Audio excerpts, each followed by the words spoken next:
Bonjour et bienvenue dans un nouvel épisode de Comics Code. Tiens, ça faisait longtemps. Un épisode dans lequel on va parler de l'intégrale Iron Man 1976. J'avais consacré l'an dernier une série de 3 vidéos à la période où Iron Man était géré par le trio magique David Michelinie, Bob Layton, John Romita Jr. Cette semaine, Panini sort l'intégrale 1981-1982, une période qui marque la fin de leur collaboration sur ce titre, avant que Michelinie et Layton ne reviennent quelques années plus tard.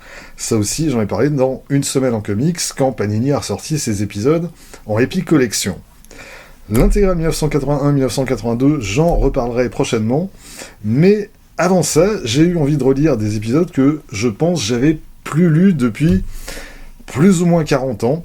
C'est les épisodes qui figurent dans cette intégrale et dans l'intégrale précédente.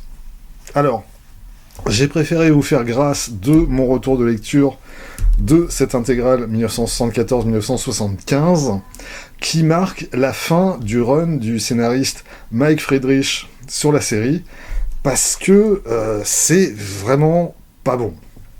On a une bonne moitié d'intégrale qui est composée d'une longue histoire, la guerre des super-vilains, qui est un truc sans queue ni tête, avec tout un tas de super-vilains qui s'affrontent pour... on comprend jamais très bien pourquoi. Et tout ça aboutit à une explication totalement naze sur une terre parallèle. Vraiment, c'est assez calamiteux. Et en plus, sur la fin de cette histoire, on a une succession de fill-in qui sont encore moins intéressants. On a au dessin Harvell Jones qui, clairement, était pas au niveau. Bref, c'est une cata. Même avec la nostalgie de relire des épisodes que j'ai lus quand j'étais tout gamin dans Strange, franchement, j'ai souffert. Donc, parlons plutôt de l'intégrale 1976, qui est pas folle, mais qui est quand même beaucoup moins pire.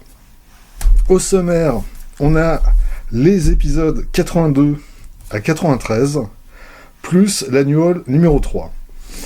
Au dessin, on a essentiellement du Herb Trimpe et du George Tuska. Au scénario, et c'est là que ça devient un petit peu plus embêtant, on a une demi-douzaine de scénaristes différents, et il n'y en a aucun qui s'installe durablement sur la série.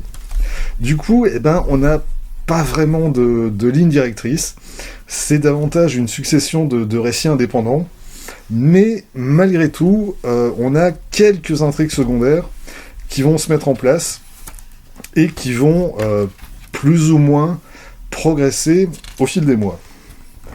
On va commencer avec les épisodes 82 et 83, une histoire en 2 parties, écrite par Len Wein et dessinée par Herb Trimpe, avec aux finitions et à l'ancrage Mary Severin et Jack Abel.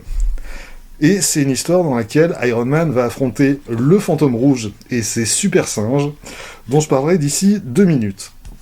Mais avant ça, cet épisode va introduire 2 personnages secondaires qu'on va retrouver tout au long de cette année. Le premier, c'est Abraham Klein, ou Abe Klein, qui était le prof qui enseignait l'ingénierie électrique à Tony Stark à l'université. Et c'est un monsieur pour qui Tony Stark a visiblement une admiration sans borne, et qui s'est fait virer du poste qu'il occupait en raison de son grand âge. Et que du coup, Tony Stark va s'empresser d'embaucher. Et Klein va devenir un des personnages récurrents de la série dans les mois qui vont suivre. L'autre personnage qui fait sa première apparition dans cet épisode, c'est Michael O'Brien.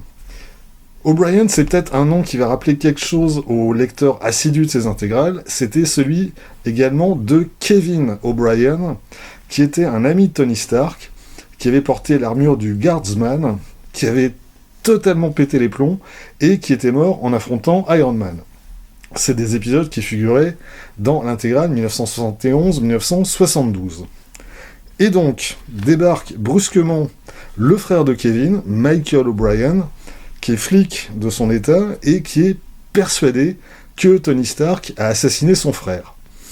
Et là aussi, on n'a pas fini de revoir ce personnage dans les mois à venir. Sur ce, la petite sauterie organisée par Tony Stark qui a déjà été perturbée par l'irruption de Michael O'Brien, elle est définitivement interrompue par l'arrivée de 3 singes dotés de super pouvoirs, qui kidnappent Tony Stark sous les yeux d'Iron Man. Parce que, oui, et Tony Stark et Iron Man sont présents à cette soirée. Sauf que, sous l'armure de Tony Stark, se trouve son fidèle ami Happy Hogan, qui était censé donner le change et passer une soirée tranquille, et qui se retrouve à devoir intervenir pour empêcher l'enlèvement de son patron, et qui va finir par se faire balancer du haut du dernier étage de l'immeuble où est installé Stark, et qui finit sur le macadam. On reviendra sur son cas plus tard. Et pendant ce temps, Tony Stark se retrouve prisonnier du Fantôme Rouge, le Red Ghost en VO. Le Fantôme Rouge, c'est un personnage créé par Stan Lee et Jack Kirby dans Fantastic Four numéro 13, en 1963. Autant dire que c'était un des tout premiers adversaires des Fantastiques. Et le Fantôme Rouge et ses super singes, c'était un peu le pendant soviétique des Fantastiques. Eux aussi doivent leur super pouvoir au rayon cosmique, sauf que eux, c'était un vieux dégarni et 3 primates. C'est vrai que en matière d'anticommunisme, Stan Lee, à l'époque, il faisait pas particulièrement dans la subtilité. Alors, le Fantôme Rouge, c'est un personnage un peu oublié aujourd'hui, mais qui était pas mal présent dans l'univers Marvel dans les années 60-70. D'ailleurs, il avait déjà affronté Iron Man dans Iron Man numéro 15 et 16, en 1969, écrit par Archie Goodwin et dessiné par George Tuska. Et même avant ça, il s'était déjà croisé une première fois dans Avengers numéro 12, qui lui était daté de janvier 1965. Et ici, en fait, le Fantôme Rouge, il n'est pas en très grande forme. Son pouvoir, c'est de devenir intangible et de pouvoir traverser n'importe quelle surface solide. Sauf que, au terme de sa dernière apparition dans Defenders numéro 8, il s'est retrouvé coincé dans sa forme immatérielle. Et il compte sur Tony Stark pour mettre au point un appareil qui lui permettra de se rematérialiser. Pour Stark, en fait, la difficulté va plutôt consister à échapper à la surveillance de ses ravisseurs, le temps d'enfiler son armure. Et tout ça nous donne un récit sympatoche, qui est assez bien rythmé, et qui est plutôt agréable à lire, à condition qu'on ne soit pas allergique au super vilain un poil ridicule. Mais en fait, c'est un commentaire qui peut s'appliquer à quasiment tous les épisodes de cette intégrale. On enchaîne avec les 2 épisodes suivants, le 84 et le 85, toujours écrits par Len Wein, mais cette fois à partir d'une histoire de Roger Slifer, et toujours dessiné par Herb Trimpe, avec à l'ancrage John Tartaglione sur le premier épisode, et Mary Severin sur le suivant. Cette fois, on retrouve Happy Hogan, qui s'est pas du tout remis de sa chute au début de l'histoire précédente, et qui se retrouve carrément aux urgences, dans un état critique. La seule chance de le sauver, c'est d'utiliser un énervateur conçu par Tony Stark. C'est un appareil similaire qui lui avait déjà sauvé la vie des années plus tôt, dans Tales of Suspense numéro 74, daté de février 1966. Sauf que l'appareil en question, il avait eu un petit effet secondaire indésirable, c'était de transformer Happy Hogan en monstre. Alors, depuis, Tony Stark a eu l'opportunité d'effectuer quelques réglages, sauf que, visiblement, ça va pas suffire, puisque Happy Hogan se transforme à nouveau en monstre. Alors, de base, même en 66, l'idée d'un appareil qui transforme un type normal en brute néandertalienne, déjà à l'époque, c'était de la très mauvaise science-fiction. 10 ans plus tard, c'est encore pire. Et en plus, Mike Friedrich nous avait déjà refait le coup 2 ans plus tôt, dans Iron Man numéro 67. Cette fois, c'était pas Happy Hogan, mais Eddie March, qui était transformé en brute sans cervelle à cause du même énervateur. Tony Stark a beau être un génie, ça n'empêche pas de refaire régulièrement les mêmes conneries. Et là, en l'occurrence, c'est les lecteurs qui trinquent, parce que, évidemment, tout ça a aucune espèce d'intérêt, si ce n'est de voir Iron Man aux prises avec un adversaire qui est quand même nettement plus puissant que lui. Et surtout que ici, le monstre s'est retrouvé en plus irradié par du cobalt, ce qui en fait une bombe humaine à retardement qui menace de détruire New York. Du coup, ok, on a un méchant que rien semble pouvoir arrêter, et qui, en plus, menace 1 million de New-Yorkais. Du coup, au moins ces épisodes assurent le minimum au niveau enjeu et suspense, mais ça reste quand même une vieille idée à la con qui était déjà bien périmée la première fois. Un truc rigolo quand même à noter, c'est les premières pages du numéro 85, où Iron Man est à terre et il est entouré de passants qui s'inquiètent de son état de santé. Eh ben, tous les passants en question sont des gens qui bossent chez Marvel. Alors, je ne les ai pas forcément tous reconnus, et d'ailleurs, vous pouvez vous aussi jouer à reconnaître qui est qui. Alors, sur la première page, de gauche à droite, on a le dessinateur Ron Wilson, qui a beaucoup travaillé notamment sur Marvel 2-in-1, avec La Chose. À côté, c'est Mary Séverine, l'encreuse de cet épisode. On a ensuite Len Wein, le scénariste. Et derrière, à droite, c'est John Verporten, qui était aussi dessinateur et encreur, mais à l'époque, chez Marvel, c'était surtout un peu l'homme à tout faire éditorialement, qui devait s'assurer que les équipes artistiques rendent leur épisode en temps et en heure. Il est d'ailleurs mort 1 an à peine après la parution de cet épisode. En page 3, en haut, on reconnaît aussi Roy Thomas à gauche, et Archie Goodwin avec la moustache à droite, et puis en dessous, là on le reconnaît surtout grâce à son t-shirt, on a Stan Lee.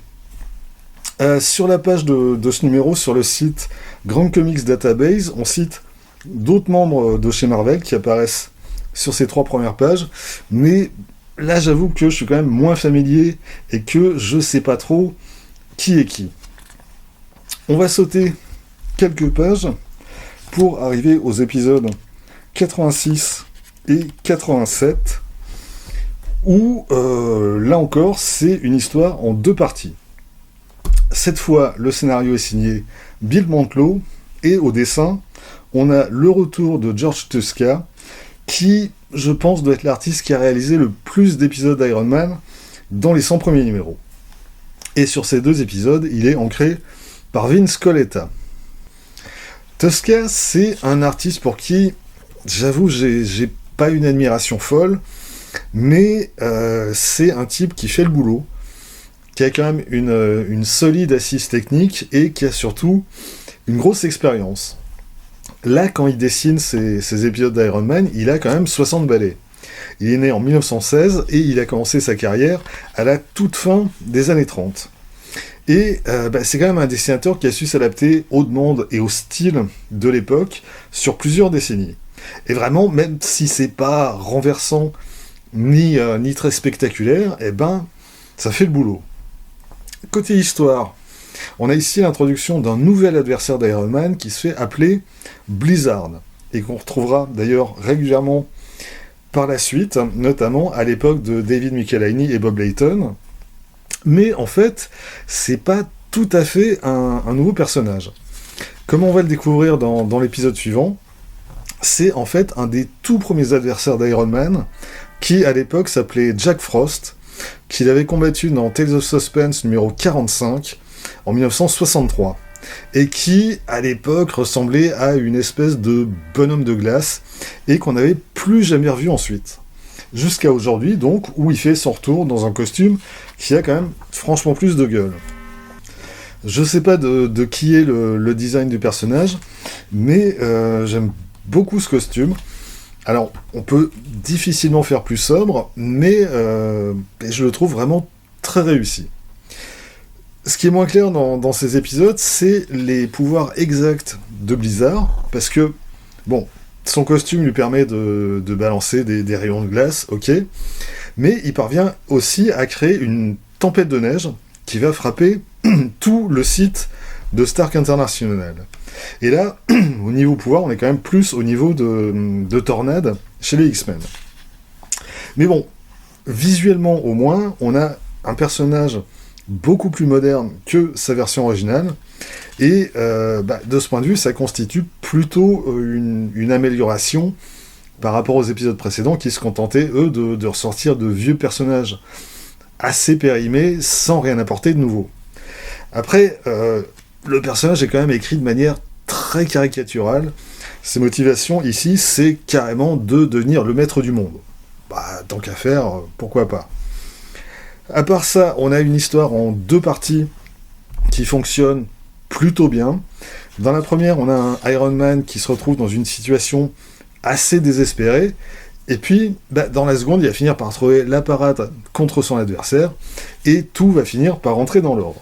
C'est une construction qu'on va retrouver à plusieurs reprises dans cette intégrale. C'était déjà le cas dans l'histoire précédente avec le monstre, et on va retrouver le même schéma par la suite. Ensuite, changement de lieu et d'ambiance avec l'annual numéro 3. Alors, première chose, si vous êtes un lecteur assidu des intégrales Iron Man, vous allez peut-être vous dire, tiens, annual numéro 3, c'est bizarre parce que j'ai pas vu passer les annuals 1 et 2 dans les intégrales précédentes. Effectivement. En fait, techniquement, il n'y a pas eu d'annual 1 et 2. Marvel avait publié un titre baptisé Iron Man King Size Special numéro 1 et 2, en 1970 et 1971. Et puis, 5 ans plus tard, les King Size Special ont été rebaptisés en annual, tout en poursuivant la numérotation de la série précédente, d'où cet annual numéro 3. Et les King Size Special ne figuraient pas dans les intégrales précédentes parce que, en fait, on y trouvait uniquement des rééditions d'épisodes de Tales of Suspense. Je referme la parenthèse. Cet annual numéro 3 est écrit par Steve Gerber, et il est dessiné par Sal Buscema et Jack Abel. Et c'est une histoire qui est pas vraiment centrée sur Iron Man. Steve Gerber s'intéresse surtout à des personnages et à des situations qu'il a mis en scène précédemment. Et Iron Man débarque presque par hasard dans cette histoire. Déjà, on retrouve ici Man-Thing, l'homme-chose, dont Gerber a écrit les aventures dans sa propre série jusque fin 1975, quand la série s'est arrêtée.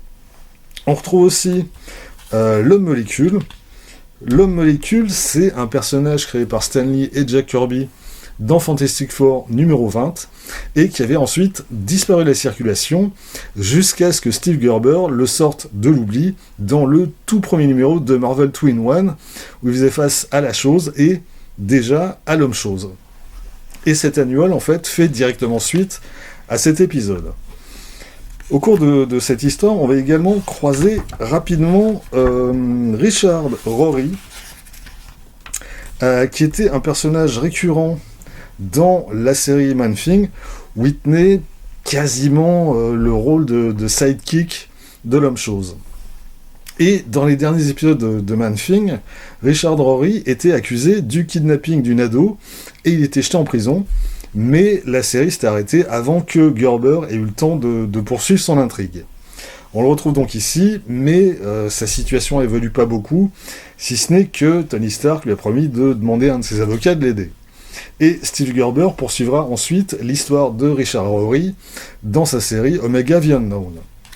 Et puis enfin, il est question dans cette histoire d'Omegaville, qui est un projet de ville du futur, alimenté exclusivement par énergie solaire, et qui avait été détruite dans Giant Size Man-Thing numéro 1. C'est cet élément qui permet d'introduire Iron Man dans cette histoire, puisque le concepteur de Megaville espère pouvoir la reconstruire, et il demande à Tony Stark de financer le projet, ce que Tony Stark accepte. Mais, pour l'essentiel, l'histoire se focalise sur le retour de l'homme-molécule, qui, en l'occurrence, serait plutôt la gamine molécule, puisqu'il s'agit d'une adolescente qui a récupéré le sceptre de l'homme-molécule, et qui, du coup, elle récupère ses pouvoirs. Et on assiste donc à une lutte entre l'esprit de la gamine et celui de l'homme-molécule pour prendre le contrôle de son corps. Alors, c'est toujours compliqué de mettre en scène un personnage comme l'homme-molécule, parce que, concrètement, c'est un des personnages les plus puissants de l'univers Marvel. Son pouvoir lui permet d'agir sur la réalité au niveau moléculaire, et donc de faire absolument tout ce qui lui passe par la tête. Et bon, quand ce pouvoir est détenu par une gamine d'une dizaine d'années, elle va surtout transformer un vélo en bicyclette à réaction, ou elle va transformer sa mère en poupée. Mais concrètement, ces pouvoirs sont quasiment sans limite. Et forcément, c'est quelque peu problématique parce que il faut bien quand même que le vilain soit vaincu à la fin. Du coup, ça donne souvent des conclusions assez capillotractées à chacune de ces apparitions, et ça va encore être le cas ici. Quoi qu'il en soit, c'est une histoire qui est davantage à conseiller aux amateurs de Steve Gerber plutôt que aux fans d'Iron Man. Retour à la série principale avec l'épisode 88, écrit par Archie Goodwin, dessiné par George Tosca et ancré par Vince Colletta. Première chose, on y assiste à la mise à l'écart de deux personnages réguliers de la série. On peut même dire qu'ils étaient les tout premiers. C'est Pepper Potts et Happy Hogan qui quittent New York pour Chicago. Pepper a donné sa démission à Tony Stark. Elle souhaite pouvoir s'occuper de son mari, qui est toujours parmi de son affrontement contre les super singes du Fantôme Rouge. Et effectivement, Pepper et Happy vont disparaître de la circulation pendant plus de 20 ans.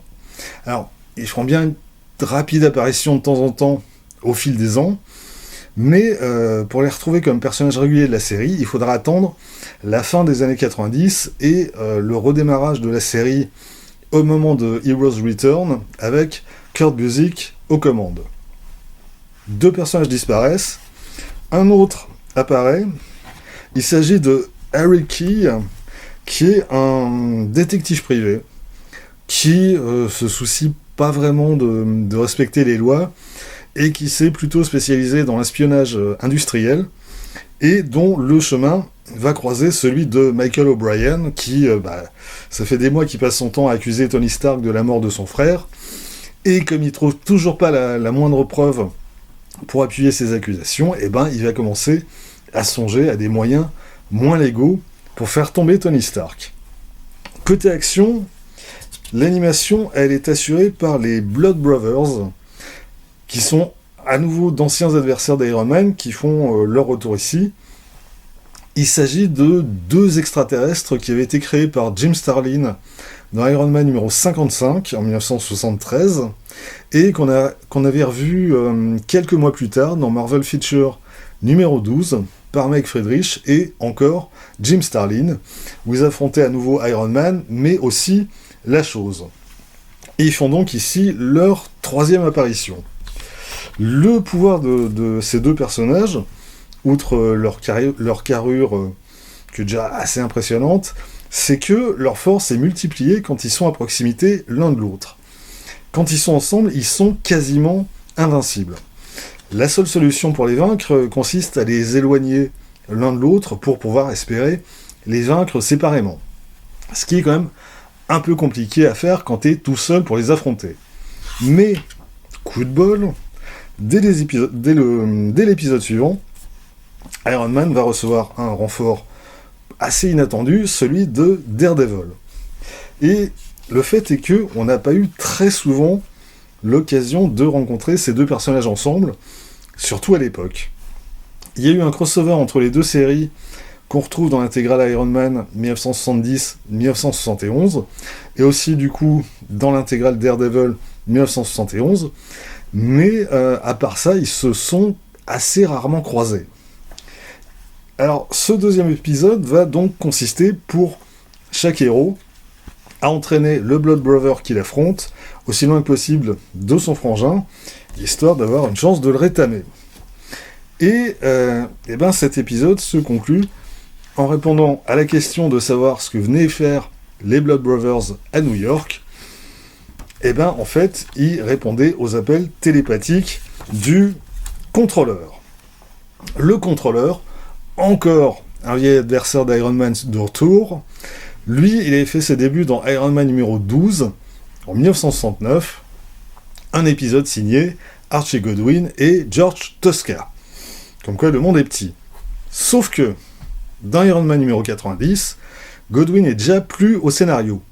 Après seulement 2 petits épisodes, il est remplacé sur ce numéro par Jim Shooter. Tosca en revanche reste à son poste, avec Jack Abel à l'ancrage. Dans les épisodes précédents, le contrôleur n'était pas dans une situation particulièrement confortable. Ça faisait en fait des semaines qu'il était coincé sous terre depuis son affrontement avec Captain Marvel dans Captain Marvel numéro 28 à 30. Les Blood Brothers étaient censés le sortir de là, sauf que ils se sont fait intercepter avant de l'atteindre, mais le contrôleur peut compter sur un autre allié, un dénommé Picassiette, Scrounger en VO, qui s'occupe de lui depuis qu'il est coincé sous terre, qu'il nourrit, et qui va partir à la recherche de victimes sur le crâne desquelles coller les cerveaux-disques du contrôleur. Parce que c'est de là que proviennent ses pouvoirs. L'énergie mentale des individus sur qui on pose un de ces cerveaux-disques va servir à alimenter l'exosquelette du contrôleur, et plus il a d'esclaves, plus il est puissant. Et grâce à Picassiette, le contrôleur va contrôler suffisamment d'individus pour se libérer de sa prison souterraine. L'affrontement entre Iron Man et le contrôleur va se poursuivre et se conclure dans Iron Man numéro 91, avec un nouveau changement de scénariste, un de plus, et c'est Jerry Conway qui débarque sur la série. Elle note aussi que l'ancrage est cette fois assuré par Bob Layton, et sauf erreur de ma part, c'est la première fois qu'il travaille sur la série, mais on le retrouvera d'ici quelques années dans un rôle nettement plus important, à la fois en tant que co-scénariste, encreur, et occasionnellement dessinateur.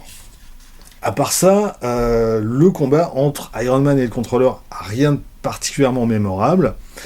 À noter par contre, dans cet épisode 91, l'arrivée d'un nouveau personnage, Chrissy Longfellow, la nouvelle secrétaire de Tony Stark, qui remplace donc Pepper Potts. Une chose intéressante à noter, c'est que, malgré la valse des scénaristes, on a vu au fil des mois plusieurs nouveaux personnages apparaître et plusieurs intrigues secondaires qui se mettent en place.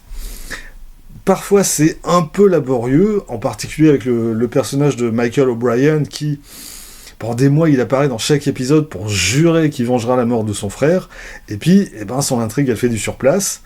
Mais en même temps, chacun des scénaristes, même s'il reste que le temps d'1 ou 2 épisodes, va prendre quand même soin de ne pas oublier les personnages ou les intrigues qui ont été mis en place par son ou ses prédécesseurs.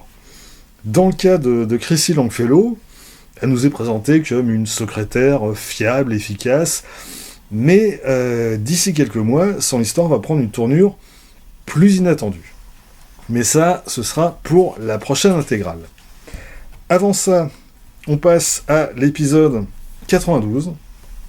Jerry Conway reste au scénario, George Tosca au dessin, et Jack Abel revient à l'ancrage.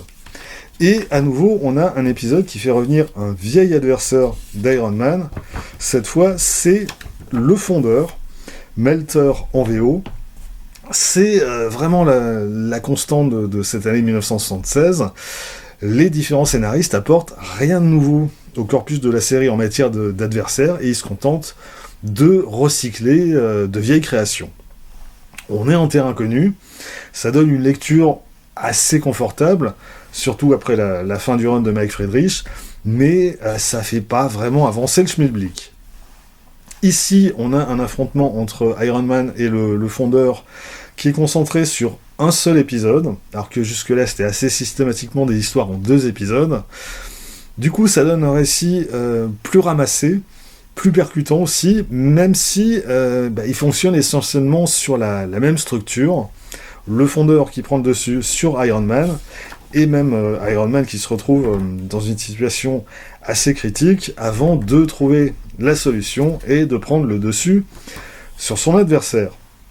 Au moins c'est efficace, faute d'être original. Et on termine cette intégrale avec l'épisode 93, pour lequel Herb Trimpe revient au dessin, pendant que Jerry Conway et Jack Abel restent à leur poste respectifs. Cette fois, on a droit à une histoire un peu foireuse, dans laquelle Iron Man tombe en pleine mer après une mission dans l'espace qui tourne mal. Il est recueilli par un navire à proximité de la Grande-Bretagne, et il finit par être capturé par le commandant Kraken. Bon, cette fois au moins, même si c'est pas un nouveau personnage, c'est un adversaire que Iron Man avait jamais affronté. Le commandant Kraken, il était apparu en 1970 dans Submariner numéro 27 par Roy Thomas et Sal Buscema, et on l'avait revu 3 ans plus tard dans The Cat numéro 3 par Linda Fight, Patty Cockrum et Bill Everett. Bon, pour l'occasion, Herb Trimp a totalement relooké le personnage, qui avant ça, il ressemblait plutôt au Capitaine Crochet version Disney. Et cette fois, il a même droit à un pylon propulseur. Et en plus, il commande un voilier capable de se transformer en sous-marin. Alors, on est d'accord, tout ça est quand même très couillon. En plus, il faut vraiment que Iron Man ait souffert de son retour brutal sur Terre pour que leur affrontement dure plus de 3 cases. Mais il se trouve que c'est le cas ici, et du coup, l'épisode, il va même se terminer sur un cliffhanger. L'affrontement entre Iron Man et le commandant Kraken va continuer dans l'épisode suivant, mais ça, on en reparlera dans la prochaine intégrale. Je sais, c'est sadique de vous laisser dans un tel état de détresse et d'incertitude, mais c'est pas moi qui ai fait le découpage de cette intégrale. Voilà donc pour cette année 1976, qui clairement restera pas dans les annales, mais qui propose des choses qui sont tout à fait lisibles. Niveau originalité, on est quand même pas loin du 0 sur 20, mais dans le genre recyclage de vieilles idées, ça tient plutôt la route.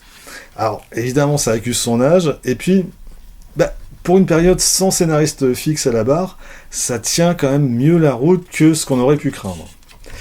Donc, si vous aimez le personnage, et si vous aimez cette période, ça se lit. Mais si vous décidez de faire l'impasse, franchement, c'est pas moi qui vais vous jeter la première pierre. Voilà, c'est tout pour aujourd'hui. Rendez-vous très vite pour la suite.